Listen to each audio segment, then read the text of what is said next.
Setting up a syndicate to race a horse isn't a new concept, but in the last few years it's really come to the fore, with a lot of small-time owners achieving big things.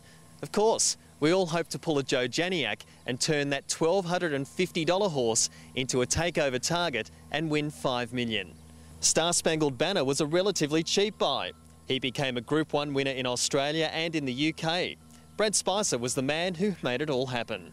We paid $120,000 for him. At the time, for me, I was sort of buying $20,000, $30,000, $40,000 horses, so it was a big deal, and panicked after we purchased him. But to be fair, we had him sold within a week, and to go on and see what he did was just amazing. So I think it was 31 guys in the horse. It set a lot of people up for life, and we've remained friends since then, and I'm sure we've got that special affinity going forward to the future.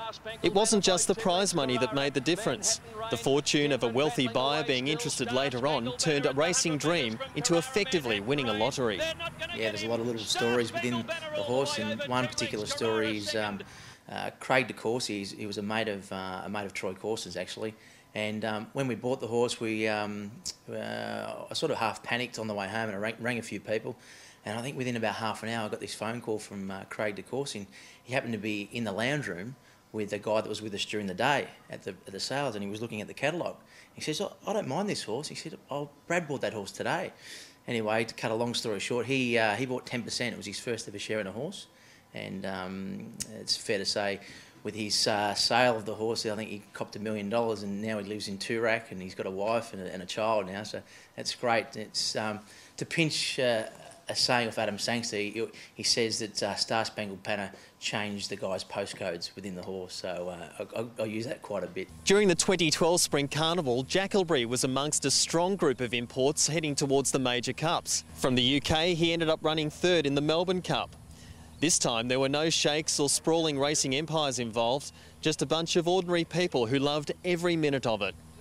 I think in our business where, we're in a position where we can purchase these horses and syndicate them off, we like to have the small shareholders involved, the mums and dads, and people that just want to have a bit of fun and live the dream. I think every Australian that loves racing would love to have a horse running the Melbourne Cup. Now with Jackalbury, not only did they have a horse to run the Melbourne Cup, but he ran third, and that night we had 150 people at that party afterwards, a Crown, and it just felt like a winner's party.